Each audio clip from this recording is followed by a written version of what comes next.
ओम पूर्णमदः पूर्णमिदं पूर्णात् पूर्णमुदच्यते पूर्णस्य पूर्णमादाय पूर्णमेवावशिष्यते।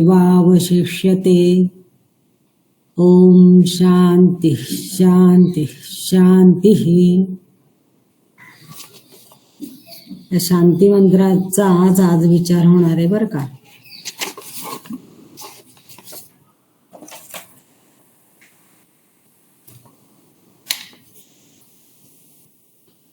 आपली 7वी खंडिका चालली होती आणि ती अर्धी मूर्ती पाहून झाली।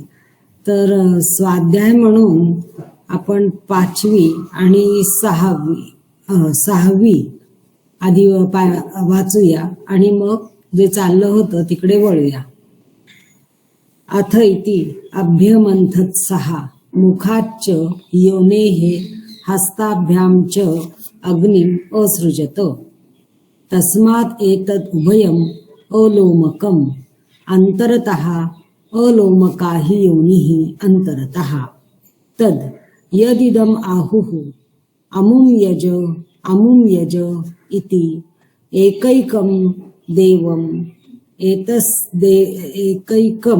देवम् एतस्य एव सा विसृष्टिः एषः ओहि एव सर्वे देवाः।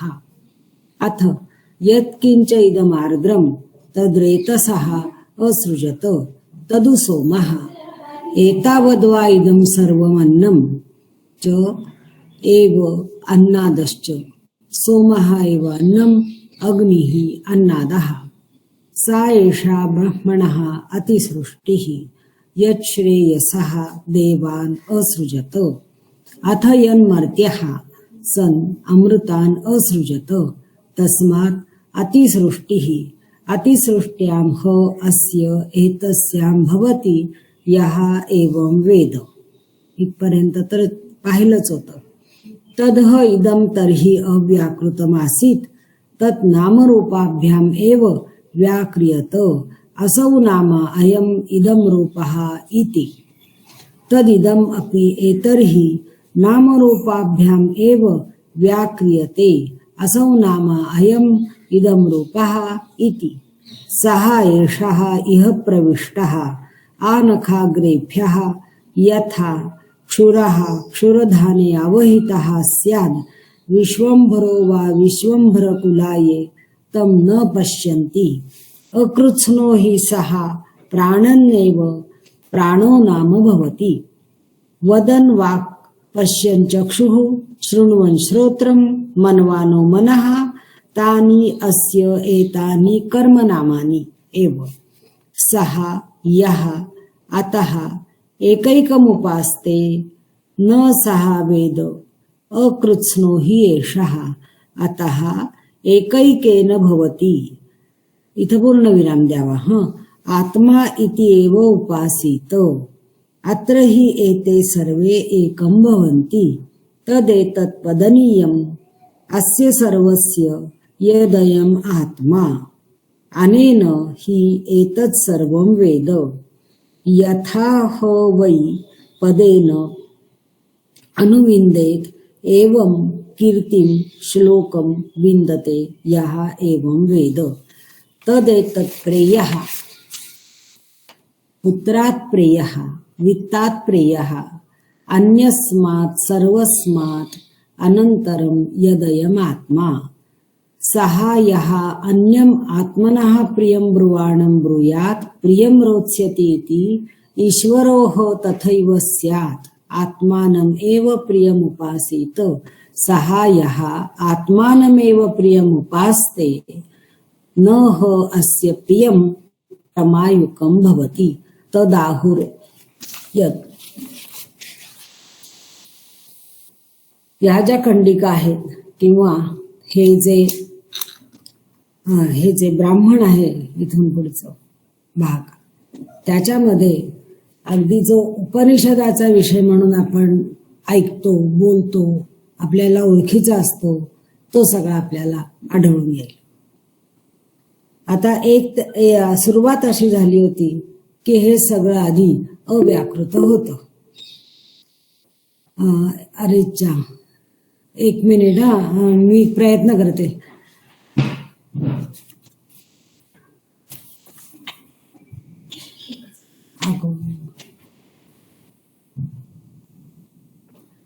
मी जरा प्रयत्न करते.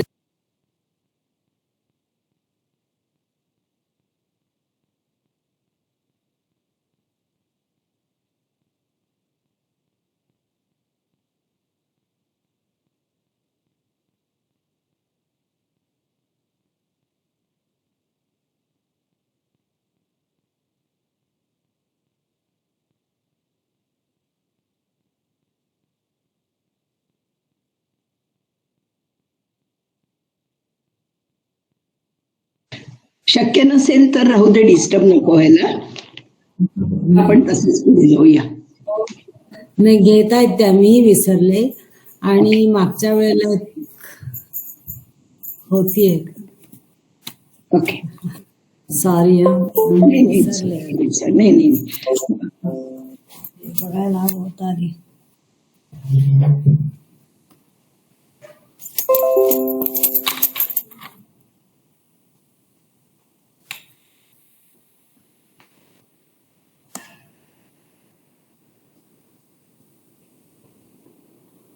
पुढच्या शुक्रवारी दिवाळी, तेव्हा काय करायचं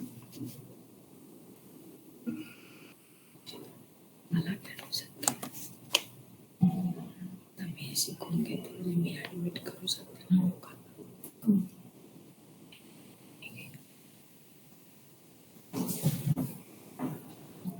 हे आपलं सांगायला पाहिजे.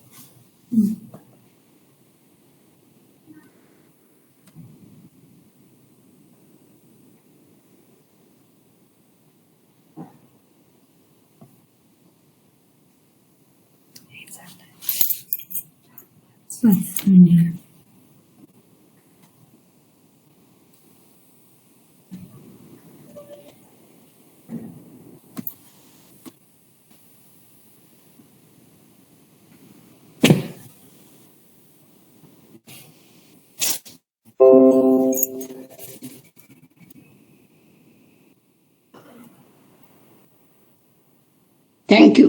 आलं काय खाली वर खाली करून म्हणजे पकडा.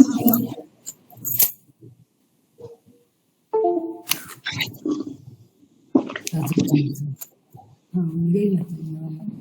हो, झालं ना. थँक्स.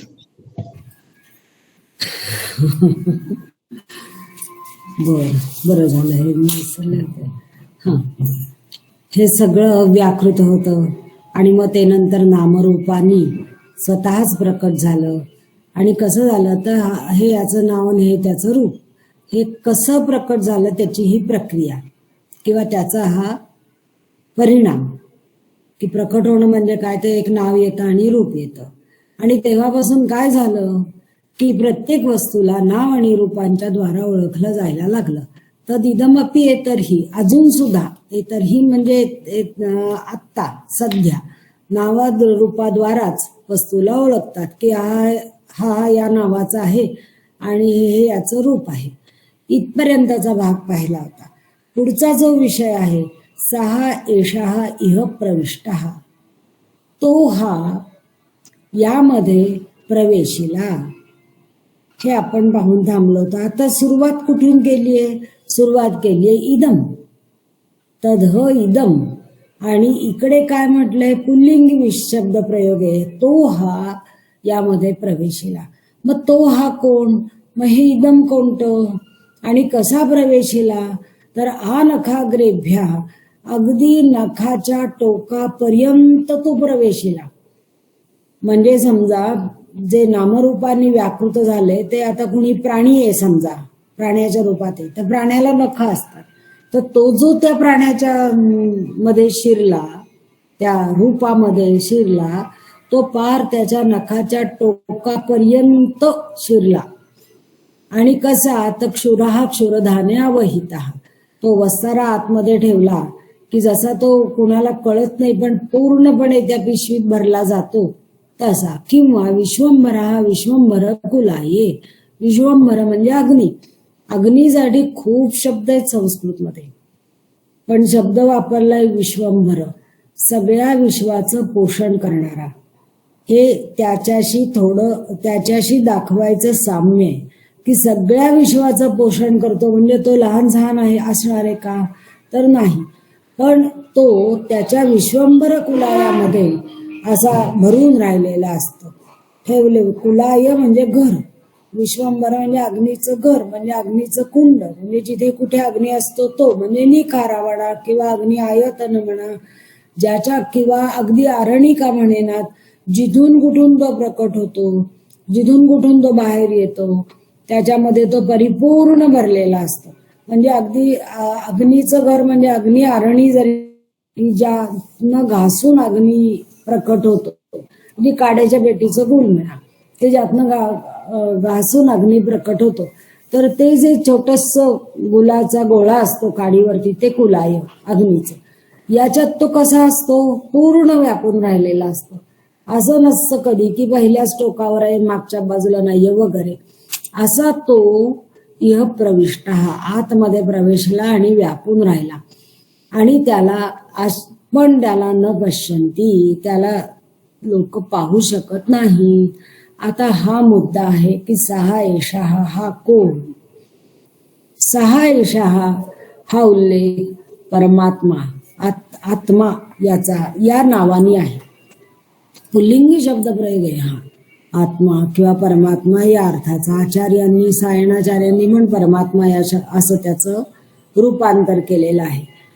हा का बरं असा एकदम शब्द बदलला? एकदा आता इदम म्हटलं आणि आता इथे सहा नाम घेतलंच नाही. चाललाय सगळा व्यवहार सर्वनामांच्या द्वाराच, पण मग पुल्लिंगी कशाला घेतलं?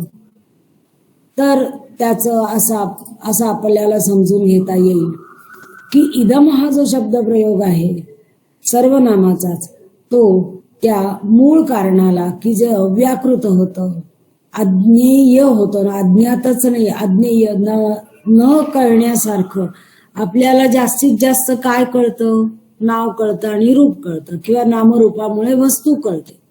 आपल्या पंचेंद्रियांना ग्राह्य या दोनच गोष्टी आहेत आणि जिथे या दोन गोष्टी असतात तेच फक्त आपल्याला समजू शकतं. पण जिथे या दोन गोष्टी नव्हत्याच मुळी अशी जी अवस्था होती ती कशी कळणार? ती कळण्याच्या पलीकडची आहे. अशा अवस्थेसाठी म्हणून वापरला शब्द इदम. आता ते इदम प्रकट झालं, आता समजण्यासारखं झालं. म्हणजे काहीतरी क्रिया घडली, प्रकट झालं. म्हणजे कशा रूपात प्रकट झालं? नामरूपामध्ये. नामरूप कशासाठी असतात? नामरूप व्यवहारासाठी असतात. तर प्रकट होणं, व्यवहारयुक्त होणं, व्यवहाराला समर्थ होणं ही काही एक क्रिया झाली. व्यापून राहणं व्यवहारासाठी, सर्व जिथे कुठे आपण जाऊ तिथे कुठे आपल्या व्यवहारासाठी नामरूपात्मक काही ना काही असतं. आपल्याला चालायला लागतं. अवकाश आहे, पृथ्वी आहे, नाम आहे तिला, रूप आहे की अशा लांब रस्ता आहे किंवा अवकाश आहे.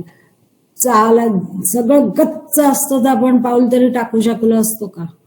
नसतो जाणं. म्हणजे आपला जो काही व्यवहार होतो, हालचाल होते, पाणी पिणं असेल, कोणताही डोळ्याची पापणी लावण्यापासून जास्तीत जास्त गुंतागुंतीचा, मोठा, वेळ खाऊ, कष्टप्रद आणि कष्ट लागणारा असा कोणताही व्यवहार तुम्ही घ्या, त्या व्यवहारामध्ये नामरूप आहे आणि ते सगळं याचंच व्याकरण, इदमचं व्याकरण आहे. पण व्यवहार आहे ना, मग पातळीच वेगळी असल्यामुळे शब्दप्रयोगही वेगळा केला. हेच सांगत आहे. तेच इदम आणि सहा एषः हे दोन वेगळे नाहीत. पण इदम जेव्हा व्याकृत झालं तेव्हा मात्र त्याला सहा एषः या नावाने ओळखलं जायला लागलं. आहेत तरी हे सर्वनामच. कारण का? आता त्यांनी क्रिया केली. प्रविष्ट हा, त्या इदम जेव्हा प्रवेशिला तेव्हा तो सहा एषः झाला. आणि हा त्याचा प्रवेश हा असा होता की आ नखाग्रेभ्या तो प्रविष्ट झाला. पण मग दिसत का नाही? नाही दिसत तो. कारण पूर्ण जो व्यापून राहिलेला आहे तो दिसत नाही. याचं कारण सहा एषः हे मुळातलं इदमच आहे, जे अव्याकृत अवस्थेत आहे. त्यामुळे ते दिसण्यासारखं समजण्यासारखं नाही, हे यातून सांगायचंय. जरी सहा एषः असं म्हटलं असलं तरी एक जाता जाता गोष्ट सांगते की ते अव्याकृत असणं आणि व्याकृत पुढे व्याकृत होणं, म्हणजे अप्रकट अव्यक्त असणं आणि नंतर व्यक्त होणं, हा विषय या वैदिक चिंतकांना इतका महत्वाचा वाटतो आणि तो त्यांचा अतिशय आवडता विषय. त्यामुळे वेगवेगळ्या पद्धतीने तो हा विषय हाताळतात. पुरुष सूक्तामध्ये तुम्हाला आठवत असेल, पुष्कळ लोकांचं ते पाठ असतं. पुरुष सूक्त कानावरती तरी पडतं की त्या आदिपुरुषांनी स्वतःचीच आहुती दिली आणि तो त्याच्यामध्ये जेव्हा त्याने आहुती दिली तेव्हा त्याला जरी नाव असलं की पुरुष हा विराट असं काही नाव असलं, पण त्याने आहुती दिली आणि मग तो जो प्रकट झाला तो मात्र विविध नावांनी प्रकट झाला. तस्माद यज्ञात सर्व होता, हा त्या यज्ञाचंच नाव सर्व होतं, कारण तो विराटच सर्व होता, सर्व विराट होतं उलट म्हणते. त्यामुळे त्या यज्ञाचं नाव सर्वहूत, सर्व ज्याच्यामध्ये आहुती रूपाने दिलं गेलेलं आहे तो सर्वहूत. आणि मग त्याच्यामधनं वाङ्मय प्रकट झालं, रुचहा सामानी, कला प्रकट झाल्या, काळ प्रकट झाला, प्राणी प्रकट झाले, माणसं, समाज व्यवस्था सगळं मग आयडेंटिफाय करता येईल नामरूपाभ्याम, अशा प्रकारचं सर्व पुढे प्रकट झालं. पण आहुती जी दिली गेली ती त्या विराटाची दिली गेली. म्हणजे या इथे स्पष्ट केलेलं नाहीये, पण त्या पुरुष सूक्ताचा असा ध्वनी दिसतो की अव्यक्तातून व्यक्त जेव्हा प्रकट झालं तेव्हा ते जे मधलं प्रोसेसिंग आहे ते कोणी केलं, ते यज्ञाने केलं, असं पुरुष सूक्ताचं म्हणणं आहे. त्या सर्वभूत यज्ञाचं काहीही असलं तरी अव्यक्तातून व्यक्त आणि व्यक्त पुन्हा अव्यक्तामध्ये मिटणार, जाणार, विलय पावणार, हा वैदिक ऋषींचा अत्यंत महत्वाचा आवडता असा विचार आहे. मी तर त्याला शोध म्हणेन. विचार आहेच आहे, तो त्यांचा अनुभव आहे, पण हा त्यांचा शोध पण आहे. आणि ज्यांनी खूप काही घडवलं धर्माच्या तत्वज्ञानाच्या क्षेत्रामध्ये असं, तर हा विश्वंभर कुलायामध्ये तो असतो, पण कोणाला दिसत नाही. आणि त्याला म्हटलंय सहा एषः आत्मतत्व. पुढे एक फार सुंदर आहे, हे आत्मतत्व आता प्रविष्ट झालं. कुठे प्रविष्ट झालं? त्या नामरूपांनी व्याकृत म्हणजे प्रकट झालेल्या त्या सगळ्या सृष्टीमध्ये, निर्मितीमध्ये ते आत्मतत्व प्रकट झालं, शिरलं. प्रकट नाही, शिरलं. नामरूपांनी व्यक्त झालेली ती जी सृष्टी म्हणजे निर्मिती ही व्यवहारासाठी आहे. तिच्यात अनेकत्व आहे. जेव्हा अनेकत्व असतं तेव्हा तिथे अकृत्स्नता, अपूर्णता अशी येते. कारण ते आधी एक होतं, ते पूर्ण होतं. ते अनेक झालं, त्यात अनेक झाल्यावर त्यातला प्रत्येक घटक हा एक नाही ना.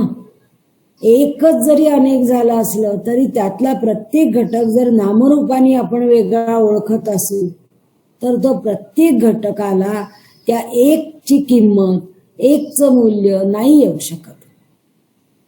त्यामुळे त्यातल्या प्रत्येक घटकाला म्हटलंय की अकृत्स्नो ही सहा. कोण अकृत्स्न झाला? हा सहा एषः प्रविष्टः. कारण तो याच्यात शिरला, त्याच्यात शिरला, त्याच्यात शिरला, त्याच्यात शिरला. त्यामुळे तो तेवढ्या कार्यानुरोधाने तो अकृत्स्न ठरला. आणि मग काय होतं? प्राणन्नेव प्राणो नाम भवती. तो श्वासोच्छ्वास करू लागला तेव्हा त्याला प्राण नाव दिलं. तो वदन वाक् भवती, तो बोलू लागला तेव्हा त्याला वाणीचं नाव दिलं, वाक्. पश्यन् चक्षुः, तो बघण्याचं काम करायला लागला तेव्हा त्याला डोळा असं म्हटलं. तो शृण्वन्, ऐकायचं काम करायला लागला तेव्हा त्याला कान म्हटलं. मनमानः, विचार करणं, चिंतन करणं हे सगळं असतं. त्याला सगळ्याला उद्देशून मनवाना हा मन धातू आहे. त्या धातूचं रूप वापरलंय. तो चिंतन करायला लागला, तो विचार करायला लागला, तो काय ध्यान करायला लागला, तो कल्पना करायला लागला, असं जे काही करायला लागलं तर तो मन झाला. मन हा. तर हे फार सुंदर वाक्य आहे. तानी अस्य एतानी कर्मनामानी. म्हणजे प्राण काय, चक्षु काय, वाक काय, श्रोत्र काय, मन काय, हे सगळं तोच आहे. खरं म्हणजे जो ह्य प्रविष्ट झालेला होता तोच आहे. पण वाक प्राण चक्षु म्हणणं त्याला ही त्याची कर्मनामं आहेत. तेवढ्या कामाच्या अनुरोधाने त्याला ते नाव आलेलं आहे. जसं एखादा मनुष्य काही एक काम करत असतो तेव्हा त्याला त्या कामाच्या नावाने ओळखतात. कोणी डॉक्टर असतो त्याला ते डॉक्टर असं ओळखतात. पण हा डॉक्टर ज्या वेळेला नामवंत गायक म्हणून एखाद्या मैफिलीमध्ये गातो तेव्हा लोक त्याला गायक फार छान, आजचा गायक छान गायला, आजचे गायक छान होते असं म्हणते. तर कामाच्या अनुरोधाने त्याचा उल्लेख झाला. एकदा त्याला असं म्हटलं, एकदा त्याला तसं म्हटलं. घरी आल्यावर त्याला मुलं बाबा वगैरे म्हणते. कामाच्या अनुरोधाने त्या एकालाच वेगवेगळी नावं आली. तसं त्या एकालाच ही वेगवेगळी नावं आली या कामांच्या अनुरोधाने. पण त्यातलं एक नाव जर पाहायला गेलात तर ते अकृच नाही. आपल्या आजच्या भाषेमध्ये त्या व्यक्तीची पर्सनॅलिटी जर फक्त डॉक्टर म्हणून मोजली तर ती अपूर्णता आहे. तिच्या व्यक्तिमत्वाचे आणखीन काही पैलू आहेत जे माहिती असतील नसतील म्हणजे विचारात घेतले पाहिजे. म्हणजे पूर्णपणे ती व्यक्ती आपल्याला जर समजून घ्यायची असेल तर समजून घेता येईल. तशा प्रकारचा हा उल्लेख आहे. हे जे उदाहरण दिलं ते फक्त विषय समजतच दिलं, जास्त ताणू नये. मॅडम हो मॅडम बोला, बोला. हा जो झालेला वेगवेगळा विविध आहे तो आपल्या पहिल्या प्रार्थनेच्या अंगाने तोही पूर्ण आहे असा जो अर्थ निघतो त्याचं काय करायचं? ते बघायचंय ना पुढे, बघायचंय ते पुढे आहे याच्यामध्येच. म्हणूनच म्हणलं की तो शांती मंत्र आता इथे लागणार आहे. तर इथे एवढंच म्हटलेलं आहे की त्याला प्राण म्हणणं, त्याला वाक म्हणणं ही सगळी त्याची कर्मनावं आहेत आणि ती अकृच नाही. तेवढ्याच अर्थाने जर त्याला म्हणजे तो प्राणच आहे आणि बाकीची सगळी जडं आहेत, बाकीच्यांच्यामध्ये काही नाहीये असं जर मानलं तर ती अकृत्स्नता येते. तर वाक ही त्याच्या व्यक्तिमत्वातली अकृत्स्नता आहे वगैरे. सहा यहा आता एकैकमुपास्ते न सहा वेद अकृत्स्नो हि एषः. म्हणून सहा यहा जो कोणी उपासक आता एकैकम उपासते यांच्यापैकी एकैकाची उपासना करतो, एकैकालाच मानतो.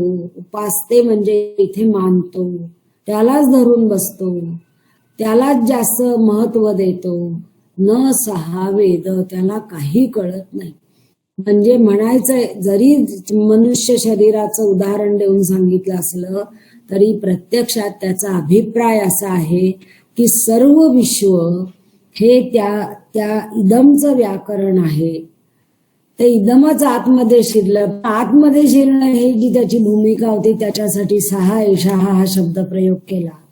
म्हणजे इथून तिथून सगळं परमात्म स्वरूपच आहे. असं असताना एकच त्यातलं काहीतरी धरायचं आणि तोच परमात्मा आहे आणि बाकीचे नाहीत असं म्हणणं. एकैकम उपासते म्हणजे एकच धरायचं आणि त्याचा उपसिद्धांत असा की बाकीच्या ठिकाणची उपासना करायची नाही असं जे म्हणतात तर त्याला काही कळत नाही. न सहा वेद त्याला काही कळत नाही, अडाणी येतो. अकृत्स्नो हि एषः तो स्वतःच त्यामुळे अपूर्ण होतो. अकृत्स्नो हि एषः आता असं इथे सुद्धा जोडलं तरी चालेल किंवा आता पुढे सुद्धा घेतलं तरी चालेल. तर तो स्वतःच अपूर्ण राहतो कारण तो अपूर्णाचीच उपासना करतो. आणि आता हा एकैकेन भवती, आणि त्यामुळे काय होतं, तो एकेकानेच होतो. एकैकेन भवती मध्ये एक आपल्याला अध्यारोप घालायला लागतं. एकैकेन युक्तः भवती, त्यामुळे तो एखाद्याच गोष्टीने युक्त होतो. त्याच्या आयुष्याला पूर्णता येत नाही, कारण तो उपासनाच अपूर्णत्वाची करतो. तो धरूनच अपूर्णाला बसतो. तो जगणंच त्याचा अपूर्णाला आधारून करतो. म्हणून तो एकैकेन भवती, म्हणून तो असा अंशतः राहतो, विखंडित राहतो, तुटक राहतो, थोडा थोडा राहतो. एकैकेन संयुक्तः भवती असं त्याला म्हणायचंय. आणि म्हणून आत्मा इति एव उपासित, म्हणून आत्मस्वरूपाची उपासना करावी, आत्मा म्हणून उपासना करावी. आतही एते सर्वे एकम भवंती, ज्याच्यामध्ये हे सगळे, कोण हे सगळे, ज्यांची ज्यांची तो एक एकटा म्हणून उपासना करीत असेल ते सगळे एक होतात, एकम भवंती. सायणाचार्यांनी इथे एक असं स्पष्ट केलेलं आहे की जसं सूर्याचं प्रतिबिंब खाली पृथ्वीवर असलेल्या निरनिराळ्या जलाशयांमध्ये किंवा भांड्यांमध्ये जर पडलं तर एखादा म्हणतो ही एवढे सूर्य आहेत आणि हा माझा आहे, हा असा आहे, तो तसा आहे. पण प्रत्यक्षामध्ये सूर्य एकच आहे. त्याच्या ठिकाणी, प्रत्यक्षातल्या सूर्याच्या ठिकाणी सर्वे एकम भवंती, सगळी प्रतिबिंब एक झालेली असतात, एकत्वामध्ये विलय पावलेली असतात. त्यांच्यामध्ये वेगळेपणा राहत नाही, किंवा वेगवेगळ्या नद्या वाहत असतात आणि त्यानंतर एका समुद्रामध्ये लय पावतात. तेव्हा कोणाचंही वेगळं अस्तित्व राहत नाही, नावानीही राहत नाही आणि रंगारूपानीही राहत नाही. हे समजून घेणं किंवा याचा अनुभव घेणं, याच्यामध्ये समंजसपणा आहे. त्याच्या उलट जर कोणी एकच नदी एवढाच भाग घेऊन जर बसला तर ती अकृत्स्नता आहे, समजूतदारपणा नाहीये त्याच्यामध्ये, असा याच्यामधला भावार्थ आहे. ते पूर्णमदः पुढे येणारे बरं का, म्हणून आता हे एवढं पूर्ण करते. तर तात्पर्य असं की उपासना जर करायची असेल तर ती पूर्णत्वाचीच करावी. आणि पूर्ण काय आहे? पूर्ण फक्त आत्मा आहे, बाकी सगळ्या गोष्टी अपूर्ण आहेत. का अपूर्ण आहेत सगळ्या गोष्टी? त्याच्यातच तो पण त्याच्यामध्ये शिरलाय ना. मग त्या अपूर्ण का बरं म्हणायच्या? तर त्या अपूर्ण म्हणायच्या याचं कारण त्या सगळ्या गोष्टी नामरूपाभ्याम व्याक्रियत, नामरूपांच्या द्वारा आपल्याला कळतात. त्या सगळ्या गोष्टींना नाव आहे आणि त्या सगळ्या गोष्टींना रूप आहे, म्हणजे सगळ्या गोष्टींना मर्यादा आहे. रूप कधीतरी भांगतं, कधीतरी निर्माण झालेलं असतं, याचा अर्थ ते कधीतरी नष्टही होणार असतं. नाम हे कुठून तरी आलेलं असतं, म्हणजे ठीक आहे ती वस्तू तयार होताना आला असेल, नंतर लोकांनी दिला असेल, वाक तत्व त्यातून प्रकट झाला असेल, काहीही असलं तरी या संदर्भाप्रमाणे वाक याचा एक वेगळा तत्वज्ञानात्मक विचार केलाय बरं का दुसरीकडे. पण या संदर्भामध्ये ते जे नाव असेल त्याचं, त्या वस्तूचं, ते एक नंतर आलेली गोष्ट आहे की जी नामच म्हटल्यामुळे ती जी उच्चारली जाते आणि ऐकली जाते. ओळख करून देतायत ना, सौ नामा बोलतोय ना माणूस, हे याचं नाव आहे. आणि नाव ही गोष्ट अशी आहे की जी शब्दाधारित किंवा ध्वनी आधारित आहे. जेव्हा मी सांगते की माझं नाव पाटसकर आहे, तेव्हा मी प उच्चारते, पा उच्चारते, तेव्हा तिथे ट नसतो. जेव्हा मी ट उच्चारते तेव्हा पा संपलेला असतो आणि स अजून उच्चारायचा असतो. म्हणजे आपल्या मुखकुहरातली रचनाच अशी आहे की आपण एका वेळेला एकाच वर्णाचा उच्चार करू शकतो. एका वेळेला युगपद सर्व वर्णांचे किंवा अनेक वर्णांचे उच्चार करण्याची व्यवस्था आपल्या तोंडात नाही, सोय आपल्या तोंडात नाही.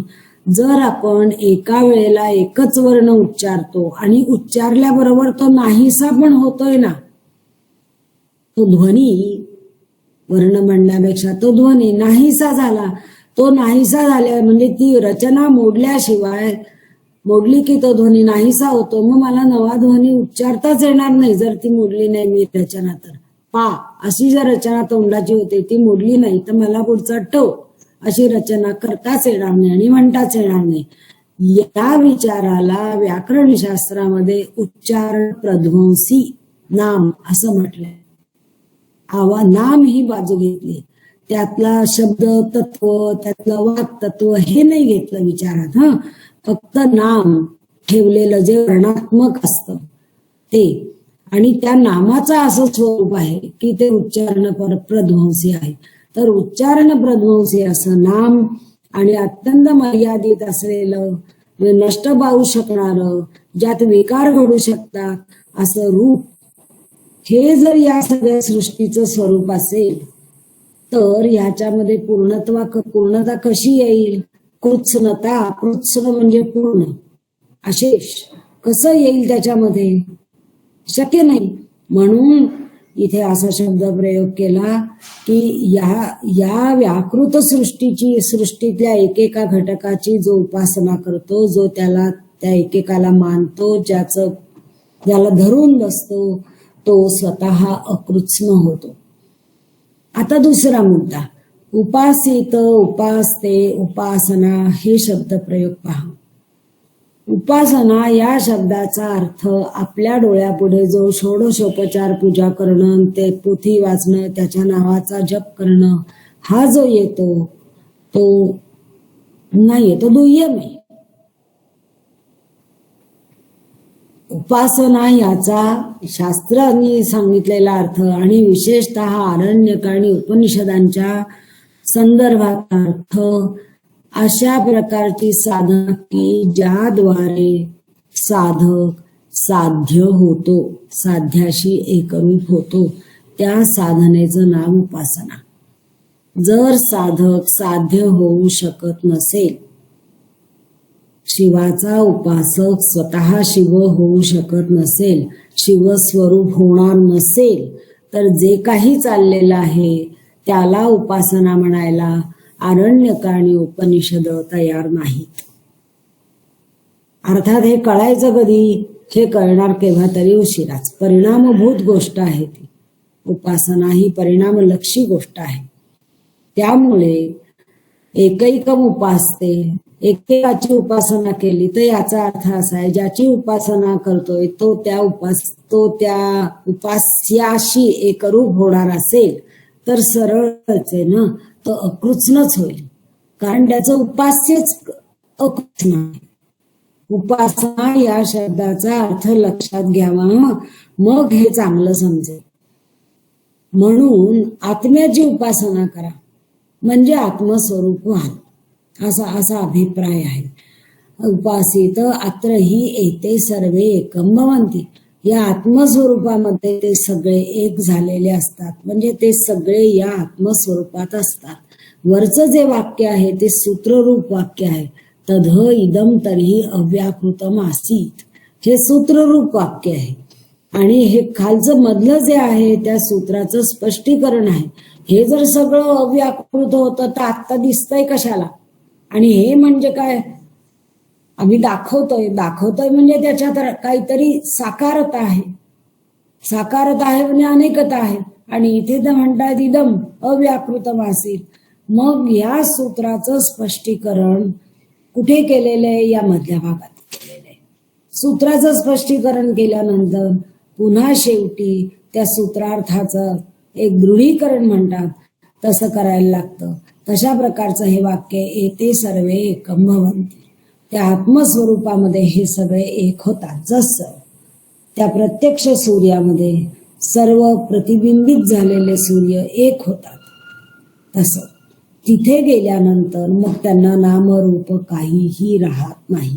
म्हणून उपासना करताना आत्मस्वरूपाची उपासना करा, असा याचा अभिप्राय आहे. तद एतत् पदनीयम. पदनीयम म्हणजे प्राप्तव्य, पद्यते म्हणजे जे मिळवायचं असतं ते, जिथं जायचं असतं ते, त्याला पदधातूचं रूप आहे ते. अस्य सर्वस्य, अस्य सर्वस्य ही जी षष्ठी आहे ना, हिला निर्धारण षष्ठी असं म्हणतात. निर्धारण षष्ठी म्हणजे अनेकातनं एक सांगितलेलं असतं. या सगळ्या गायींच्या मधली पद्मावाची गाय मारकुठी आहे असा जर शब्द प्रयोग केला तर या सगळ्या गायींपैकी, या सगळ्या गायींच्या पैकी असा जो शब्द प्रयोग असतो त्याला म्हणायचं निर्धारण षष्ठी. निर्धारण सप्तमी येते मराठीमध्ये, ती ही झाली. तशी संस्कृतमध्ये सप्तमी आणि षष्ठी अशा दोन्ही असतात. तर या सर्वांच्या मध्ये एवढं सगळं आपल्या भोवती व्याकृत झालेलं जग आहे. या सगळ्या जगाच्या मध्ये मिळवायचंय काय? ही वस्तू ती वस्तू नाही, तर एतत्पदनी ही गोष्ट मिळवायची. कोणती? यदयम आत्मा. हा जो आत्मा आहे ना, ती गोष्ट पदनीयम या सगळ्या वस्तूंच्या मधून आपल्या जीवनामधून मिळवण्याची आहे. इथे पूर्ण विराम द्या. अनेनही एतत् सर्वम वेद. अनेन दोन प्रकारे अर्थ केले. अनेनचा एक अर्थ ह्याच्याद्वारा नेहमीप्रमाणे तृतीयेचा, याच्याद्वारा म्हणजे या आत्मस्वरूपाच्या द्वारा. एतत् सर्वम वेद, या सगळ्याचं ज्ञान होईल, या सगळ्याचा अनुभव येईल. परत सांगते हे य एवं वेद, एतत् सर्वम वेद, हे जे शब्द प्रयोग आहेत त्यांचा शब्दशः अर्थ, याचं ज्ञान होईल, ते कळेल, ते समजेल असा जरी केला तरी प्रत्यक्षामध्ये त्याचा अर्थ अनुभूतीकडे जातो. हे अगदी लक्षात ठेवायचं. जर तुम्ही कुणी अर्थ लिहून काढत असाल तर तळटीप द्या म्हणा किंवा कंसात घाला, पण ही अनुभूती हा शब्द तिथे कुठे विसरू नका. तर एतत् सर्वम वेद, याच पद्धतीने तो सगळं होतो, त्याला सगळं ज्ञान होतं. याद्वारा आधी आपण हे पाहिलं नाही का, तृतीया पाहिली. याद्वारा या आत्मतत्वामुळे. दुसरा या अनेनचा अर्थ असा केलाय, त्याला म्हणतात इत्थंभूत. हे असं झालं असं जर सांगायचं असेल तर संस्कृतमध्ये पुन्हा तृतीयाच वापरतात. तर अनेन म्हणजे ह्या अशा पद्धतीमुळे. कोणत्या पद्धतीमुळे? तर वर जर वर्णन केलेली आहे की आपणच आपल्या सर्व व्यवहारांच्या बद्दल दक्ष राहायचं, जागरूक राहायचं. आणि आपल्या लक्षात येईल की आपल्या शरीरामधला जो प्राण आहे तो प्राण म्हणजे त्याचंच स्वरूप आहे, फक्त तो प्राणन करतोय म्हणून त्याला आपण प्राण म्हणतो. आपल्या म्हणा किंवा आपल्या भवतालातला जे कुणाची वाक आहे ते त्याचंच स्वरूप आहे. तो बोलतोय म्हणून त्याला वाक असं म्हणायचं.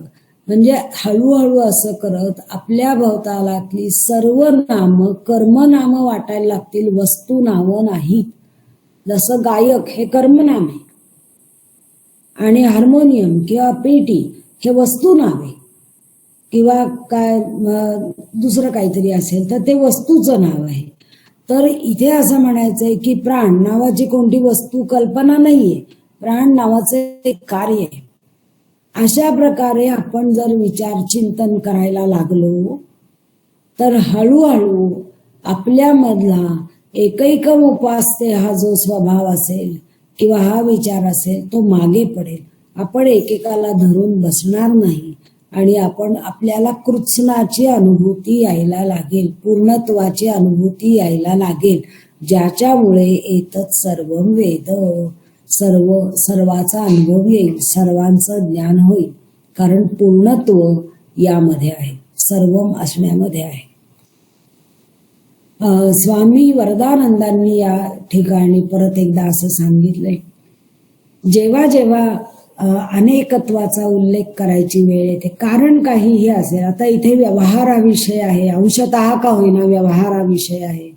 व्यवहारासाठी अनेकत्व मानावंच लागतं आणि ते अटळ अनेकत्व जेव्हा सांगितलं तेव्हा लगेचच त्या अनेकत्वाचा विलय एकत्वामध्ये होतो आणि अनेकत्व आलंय ते सुद्धा एकत्वातून, हे तितक्याच दृढपणे कुठेतरी मागे पुढे सांगितलेलं असतं. किंबहुना त्याचं एकत्व, त्या अनेकत्वाचं हे जास्त पक्केपणाने, जास्त भक्कम तपशिलाने सांगितलं जातं असं त्यांचं निरीक्षण आहे. आणि ते पुढे म्हणतात याचं कारण एकच. जर अनेकत्वावर विश्वास ठेवला, अनेकत्वच फक्त स्वीकारलं तर त्याचे परिणाम वेगळे आहेत, चांगले नाहीयेत, ते घोर आहेत. त्यातनं विज्ञानाचा उदय होतो. कारण एकेकाचीच उपासना नाही, एकच वस्तू समजून घेण्यासाठी खूप आटापिटा केला जातो. एका अर्थाने ते उपयुक्त असतं. बघा ना, एका डोळ्याचा अभ्यास करणारे ते नेत्रतज्ञ, ते किती बारकाईने, किती पैलू, किती गोष्टी त्या एका डोळ्याच्या सांगतात. पण पुन्हा तेच, किती अकृत्सनता असते सगळ्या शरीराच्या दृष्टीने, असं त्यांना त्याच्यामध्ये म्हणायचंय. की एकेकाची कितीही उपासना केली, कितीही अभ्यास केला, कितीही चिंतन केलं, तरी ती अकृत्सनता आहे. ती एक लहानशी गोष्ट, तो एक घटक, तुकडा, अंश, हा ज्या एकाचा आहे त्या एकाचं भान सुटता कामा नये, असा याचा अभिप्राय आहे असं त्यांनी सांगितलं. आणि त्या एकत्वाचं भान असण्यामध्ये आध्यात्मिक परिपोष आहे. यथाह वै पदेन अनुविंदेत एवं कीर्तिम श्लोकम विंदते यहा एवं वेद. परत तसंच, यहा एवं वेद, जो हे असं जाणतो. काय? वरचं सगळं अकृत्सनता जाणतो. शब्द फार छान वापरलाय. एक पुढे त्यांनी पूर्ण शब्द वापरलाय. म्हणजे पूर्णमदा हा जो आपला शांतीपाठ आहे ना, हा मंत्र पुढच्या एका अध्यायामध्ये आहे इथला, तर तिथे पूर्ण शब्द वापरलाय. आणि इथे अकृत्सन, अपूर्ण असा शब्द वापरलाय. तर ह्या एवं वेद, जो अपूर्णत्व समजतो आणि पूर्णत्वाची कास धरतो, तो ह्या एवं वेद. त्याला काय होतं? कीर्तिम श्लोकम विंदते, त्याची कीर्ती होते. आणि त्याला श्लोक म्हणजे त्याला महत्व दिलं जातं त्या व्यक्तीला.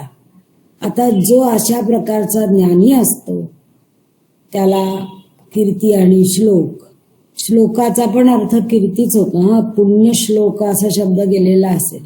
प्रसिद्धी श्लोक याचा अर्थ. कीर्ती आणि प्रसिद्धी हे थोडे जवळचे शब्द आहेत. तर जो असा आत्मज्ञानी असतो, अनेनही एतत् सर्वं वेद, जो आत्मज्ञानी असतो त्याचं नाव आपण अजूनही घेतो. बघा आता, थोर संतांचं नाव घेतलं जातं, त्यांना देवस्वरूप दिलं जातं. नुसतं नावच घेतलं जात नाही, देवस्वरूप दिलं जातं. का? य एवं वेद, त्यांना त्या आत्मस्वरूपाचा साक्षात्कार झालेला असतो म्हणून. आणि का बरं? यथाह वै पदेन अनुविंदेत. कसं हे जाणून घ्यावं? तर आत्मतत्वापर्यंत कसं जाणून घ्यावं, कसं पोचावं, असा विषय. तर ही माणसं कशी बरं पोचली? तर पदेन अनुविंदेत. कल्पना याच्यामध्ये अशी आहे की रानात हरवलेलं एखादं वासरू शोधायची वेळ आली तर कसं शोधतात ते? तर त्याची पावलांचे ठसे कुठे आहेत असं बघत त्या वासराला शोधून काढतात. पदेन म्हणजे पावलांचे ठसे. पावलाचा ठसा एका वेळेला एकच असतो, पण त्या ठशाच्या अनुरोधाने जात त्यांना ते मिळून जातं. ते वासरू, हरवलेलं जनावर मिळून जातं.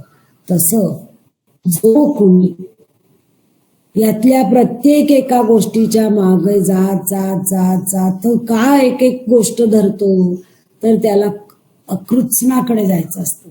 एका वेळेला एकच पाऊल बघितलं जातं. ते जी दिशा दाखवतं तिथून पुढे गेल्यावर दुसरं दिसतं, तिथून तिसरं दिसतं. पण ते एकच जर धरून बसला मनुष्य तर तो कधीच त्या वासराला मिळवू शकणार नाही, शोधू शकणार नाही. तसं एकच कुठलं तरी धरून बसला एखादा साधक या विश्वातलं, तर त्याला कधीच पूर्णत्वापर्यंत जाता येणार नाही. हे लक्षात यावं म्हणून हे एक छान उदाहरण दिलंय की ज्याचा अभिप्राय असा आहे की आपल्या भोवतालचं सगळं जग म्हणजे जणू काही ही पदचिन्ह आहेत, त्याची पदचिन्ह आहेत. आणि त्या पदचिन्हांचा मागोवा घे, एकाला धरून बसलं की तिथेच राहील. पण पदचिन्ह एवढ्यासाठी म्हणायची की त्यांचा मागोवा घेत घेत घेत घेत डेस्टिनेशन पर्यंत मनुष्य जातो, प्राप्तव्यापर्यंत, गंतव्यापर्यंत जातो, म्हणून त्याला पदचिन्ह म्हणतात. तर अशा पदचिन्हांच्या मागोमाग जो जातो त्याला या साहजिकच त्याला कीर्ती आणि श्लोक मिळणारच. म्हणजे तो आत्मस्वरूपाला पोचतो आणि त्यामुळे त्याला कीर्ती आणि श्लोक मिळतात. तदेतत् प्रेयः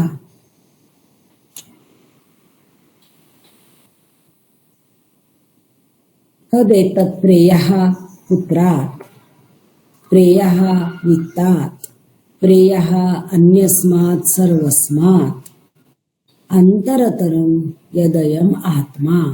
अन्यस्मात् सर्वस्मात् पाशी एक स्वल्प विराम करा.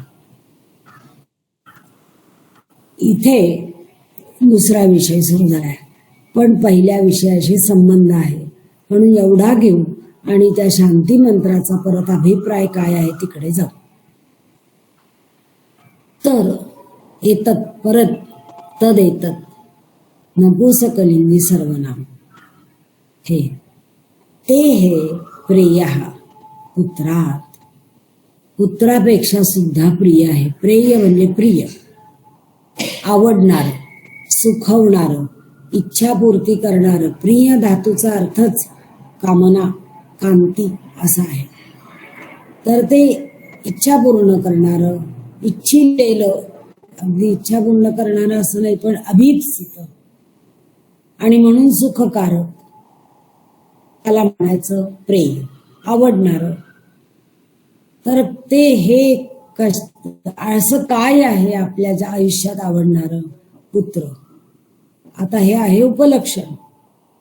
पुत्र म्हणजे त्याच्यामध्ये सगळे संबंधी येतात आणि हा अत्यंत जवळचा म्हणून याचा इथे उल्लेख केला. मागे तुम्हाला एक उपलक्षण असा शब्दप्रयोग सांगितला होता की अनेक गोष्टी ज्या एकमेकांशी निगडीत असतात त्यातल्या एकाचाच उल्लेख केला जातो आणि मग बाकीचं त्याच्यामध्ये येतच आपोआप.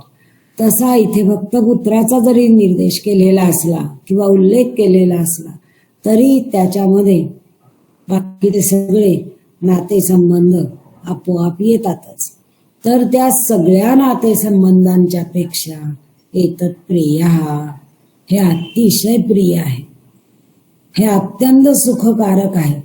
प्रिय म्हटलं ना, प्रीणन, तर्पणाचा अर्थ म्हणजे अत्यंतिक सुख, शांती, संतुष्टी, तृप्ती ज्याच्यामधून मिळते ते प्रेय.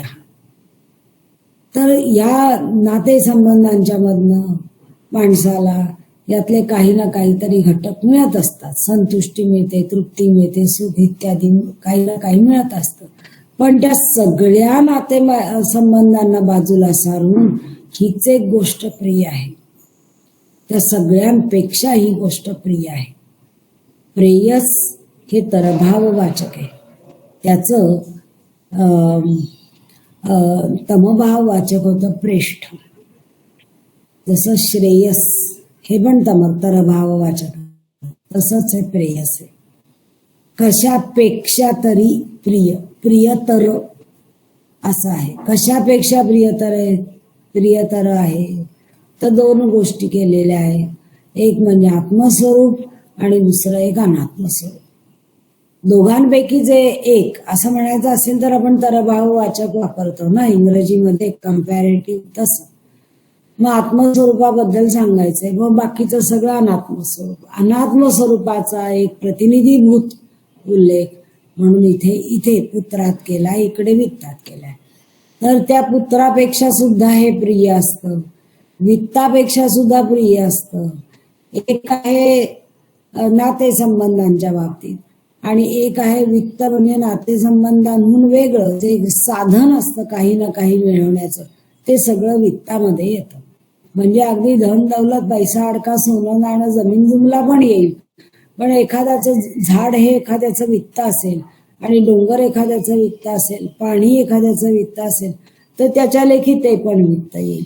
अन्न एखाद्याचं वित्त असेल तर त्याच्या लेखी ते पण वित्त येईल. म्हणजे आता काय राहिलं बरं पुत्र आणि वित्त म्हटल्यावर आपल्या आयुष्यामध्ये? काही नाही राहिलं. विद्या सुद्धा वित्त असते, विद्या संपत असा शब्दप्रयोग आहे.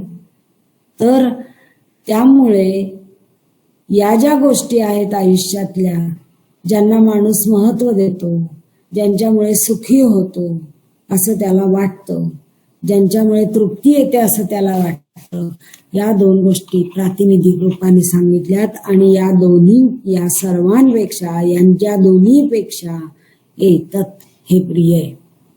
कोण येतं? आत्मतत्व. आता का बरं इथं आत्मतत्व म्हणायचं? कारण हा विषय असा आहे की जे प्रविष्ट झालेलं आहे त्याच्याबद्दल विषय चाललाय. जे अव्याकृत आहे, ना अगोचर आहे, करण्याच्या पलीकडचं आहे, कालातीत आहे, निर्विकार आहे, कारण विकार नामरूपांमध्ये असतात, त्याच्याबद्दल नाही बोलत आहे, आत्मतत्वाबद्दल बोलतोय, जे शिरलं आणि ज्यांनी रूप धारण केलं. मग तदेतत का बरं? तर या ठिकाणी आचार्यांनी आणि बाकीच्या शास्त्रकारांनी तदेतत आत्मतत्वम असा शब्द प्रयोग केलाय. कारण नुसता आत्मा असं म्हणण्यापेक्षा आत्मतत्व असं त्यांना म्हणणं अभिप्रेत आहे असं म्हणतायत ते. तर हे पुत्रापेक्षा प्रिय आहे, वित्तापेक्षा प्रिय आहे, अन्यस्मात् सर्वस्मात् प्रिय आहे. दुसऱ्या सगळ्या गोष्टींच्या पेक्षा, अन्य म्हणजे दुसऱ्या सगळ्या गोष्टींच्या पेक्षा हे प्रिय आहे. काय हे प्रिय आहे? अंतरम यदयम आत्मा, की जे अंतर आहे, अंतरतर, जे अंतरतर आहे ते काय? असं अंतरतर आहे आत्मा. हे जरा समजून घ्या. अंतर याचा अर्थ समीप, संस्कृत मधला, अगदी जवळ. आणि अंतरतर म्हणजे आणखीन जवळ. आपली जी प्रिय गोष्ट असते ती आपल्या जवळ असावी म्हणून आपला खटाटोप असतो. किंबहुना ती तेव्हा प्रिय असते जेव्हा ती आपल्या जवळ असते. मनाने असेल ना तर स्थूल शरीराने किंवा देहाने स्थूल रूपाने असेल, पण ती आपल्या अगदी जवळ असते असं आपण मानतो, ती आपली प्रिय गोष्ट किंवा प्रिय गोष्ट आपल्या अगदी जवळ असते. कोणतंही वाक्य घ्या, ते प्रेयत्व म्हणजे प्रिय असणं आणि जवळ असणं यांचा अगदी जवळचा संबंध आहे. तर त्याही पेक्षा जवळ कोण आहे? यदयम आत्मा. हा जो आत्मा आहे तो या सर्वांपेक्षा जवळ आहे. कुठे जवळ आपल्या? असा प्रश्न आहे ना, त्याचं आता पुढे उत्तर असणार आहे. तर हा एक अवांतर मुद्दा आलेला आहे हा इथे. अंतरतमम यदयम आत्मा, आत्मस्वरूप आपल्या अत्यंत निकट आहे, सगळ्यांपेक्षा निकट आहे. म्हणजे पुत्र वित्तादिकांपेक्षाही आपल्या ते निकट आहे. कसं निकट असेल? आणि निकट आहे तर समजत का नाही? पुत्र निकट आहे तर समजतो, म्हणून प्रेयस्त्व अप्रेयस्त्व त्याच्याबद्दल वाटू शकतो. ह्याच्याबद्दल का असं? तर वेदांतामध्ये असा एक विचार आहे, अत्यंत सामिप्यात सुद्धा आपल्याला गोष्टीचं ज्ञान होत नाही, अति दूर असलेल्या गोष्टीचं ज्ञान होत नाही, अति लहान असलेलीचं ज्ञान होत नाही, फार मोठ्या प्रचंड आकाराच्या एखाद्या गोष्टीचं आपल्याला ज्ञान होत नाही. ते आठवावं आपण. तसं हा आत्मा अत्यंत जवळ असल्यामुळे आपल्याला त्याचं ज्ञान होत नाही. तर अत्यंत जवळ असतो म्हणजे काय असतो? कुठे असतो तो? डोळ्यात, नाकात, हृदयात नाही. जेवढं आपण आहोत तेवढ्यामध्ये तो असतो. अत्यंत जवळ असण्याची दुसरी काय बरं व्याख्या असू शकेल? याच्याच कारणे उपनिषदात आणि आरण्यकामध्ये आत्म्याला अंगुष्ठ मात्र पुरुष, हृदय कमल, गुहा अशा शब्दप्रयोगांनी वर्णिलं आहे. तो गुहायाम आहे. आणि ती गुहा म्हणजे कोणती? गुहा म्हणजे आपलं हृदय, म्हणजे आपण. मग तो गुहायाम का म्हटलंय? गुहेतली गोष्ट प्राप्त करण्यास अवघड आहे, अशक्य नाहीये. गुहा शोधून काढायची आणि खडतर आतमधल्या प्रवासाला तोंडत जाऊन शोधायचं आतमध्ये काय आहे ते. हे कठीण आहे. म्हणून आत्मतत्व हे गुहायाम निहितः किंवा हृदय कमलामध्ये निहितः, इतकं हृदयामध्ये ठेवलेलं आहे. हृदयामध्ये ठेवलेलं आहे किंवा हृदयाकाशात ते आहे. हृदयरूप आकाशात असं एक वर्णन आहे. यातनं हेच सांगायचंय, ते अत्यंत जवळ आहे. त्यामुळे ते मिळवायसाठी प्रयत्न करावा. पण त्याच वेळेला ते हृदयात आहे असं म्हणताना, ते आकाश आहे असं म्हणताना, ते गुहायाम आहे असं म्हणताना त्याची काठिण्य पातळी पण सांगितली. पण काठिण्य पातळी सांगितली तर माणूस सोडून देईल प्रयत्न. म्हणून पुढच्या गोष्टी आहेत की ते हृदय आहे, ते आकाशात आहे, ते हृद कमलामध्ये आहे. तशा प्रकारे शब्दप्रयोग इथे केलाय की ते अंतरतर आहे. म्हणजे त्याच्यासाठी जर साधना केली तर ते प्राप्त होण्यासारखं आहे. पण इतकंही सहज नाही प्राप्त होणार, कारण ते अंतरतर आहे, आतमध्ये जवळ आहे, आतमध्ये आहे. दुसरा अर्थ अंतर. तर अशा रीतीने सर्वस्मात अंतरतरम यदयम आत्मा, सगळ्या गोष्टींच्या पेक्षा आत्मस्वरूप हेच आपल्याला अंतरतर समीप आहे. आणि याचं कारण आपण स्वतःच आत्मा आहोत. जे आपण स्वतः आहोत तेच आपल्या जवळ असणार आहे ना. मी भाग्यलता पाटसकर नावाची बाई आहे, तर भाग्यलता पाटसकर हीच माझी ओळख किंवा जे कोणी मी आहे तेच मला सगळ्यात जवळचं आहे. मी अमक्याची आई आहे आणि तमक्याची बायको आहे आणि आणखीन कुणाची कोणीतरी आहे, ही माझी लांबची ओळख झाली. पण मी भाग्यलता पाटसकर आहे ही माझी अत्यंत समीपतम अंतरतर अशी ओळख झाली, कारण ती मीच आहे. तसं सांगितलंय की अत्यंत अंतर असल्यामुळे तो आत्मा आहे, म्हणजे आपण स्वतःच तो आहोत. त्यामुळे तो सर्वात अंतरतर आहे. जाता जाता एक मुद्दा सांगायचा आहे. हा जो या बृहदारण्यक उपनिषदाचा मुख्य प्रवक्ता म्हणजे याज्ञवल्क्य ऋषी, या याज्ञवल्क्य ऋषीचं आत्मा हा शब्द वापरून तत्वज्ञान आहे. कुणी काय शब्द वापरतात, त्यांनी आत्मा शब्द वापरलाय. पुढे एक अध्याय आहे, फार मजेशीर वर्णन केलेलं आहे त्यांनी. त्याच्यामध्ये तो असं म्हणतो की त्याच्या एकदम तो सांगतो की मी आता उद्या निघालो म्हणजे संन्यास घेतोय. आता निघालो, उद्या पण नाही, आता निघालो, आणि जी काय संपत्ती आहे ती तुम्हा दोघीत वाटून टाकतो. कात्यायनी आणि मैत्रेयी अशा दोघी जणी. ती मैत्रेयी म्हणते की काय करू मी ही संपत्ती घेऊन, मला त्या आत्मस्वरूपाचं ज्ञान होईल का? तो म्हणतो छे, यथैव उपकरणवताम जीवितम तथैव ते जीवितम स्यात्. खूप साधन संपत्ती असलेला माणूस जसा जगतो ऐशारामात तशी तू जगशील. ती म्हणली मग नाही मला याचा उपयोग, तुम्ही मला अशाचं ज्ञान द्या की की जे कळल्यावर सगळं कळेल. मग तो तिला आत्मस्वरूप काय आहे हे सांगतो. त्यातली जी त्याची वर्णन आहे ती फार मजेशीर आहे. नवारे आत्मनस्तु कामाय, नवारे पत्युः कामाय पतिः प्रियो भवती, आत्मनस्तु कामाय पतिः प्रियो भवती.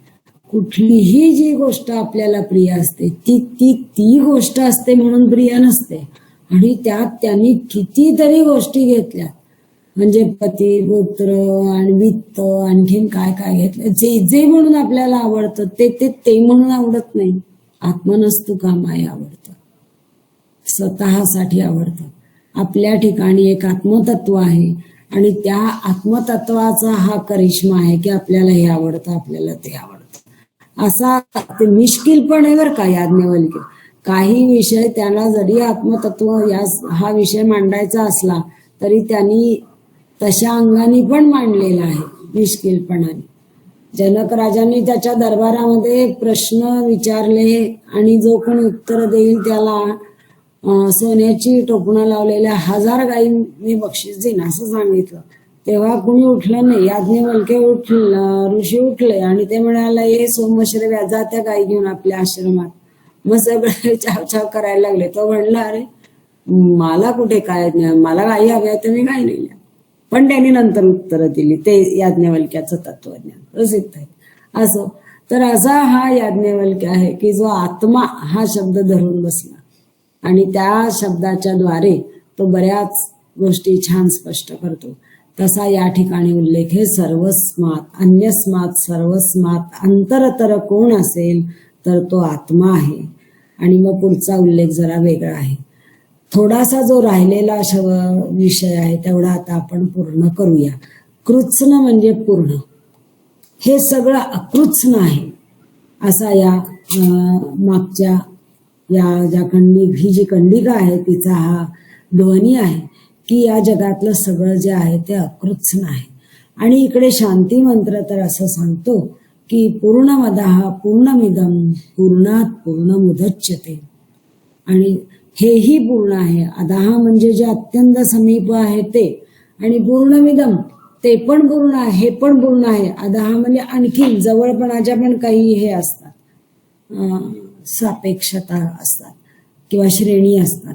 तर हेही पूर्ण आहे, तेही दुसरंही पूर्ण आहे. एका पूर्णातून दुसरं पूर्ण प्रकट झालं.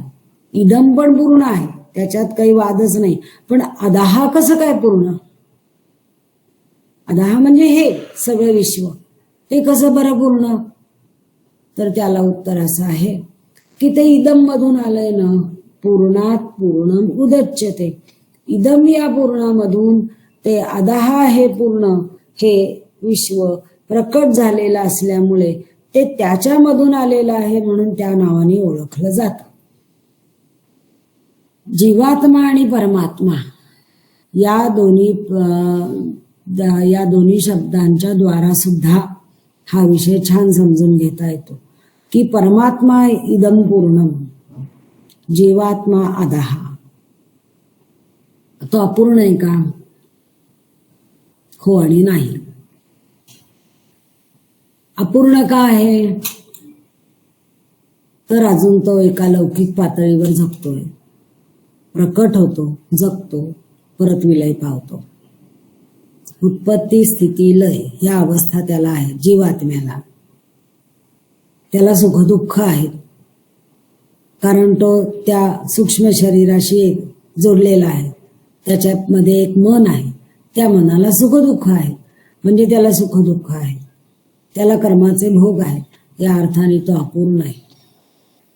पण त्याची अपूर्णता पाहिलीच नाहीये. या पूर्णमदः पूर्णमिदं म्हणणाऱ्या ऋषींनी भर दिलाय जीवात्मा हे मुळातलं त्या परमात्म्याचंच रूप आहे.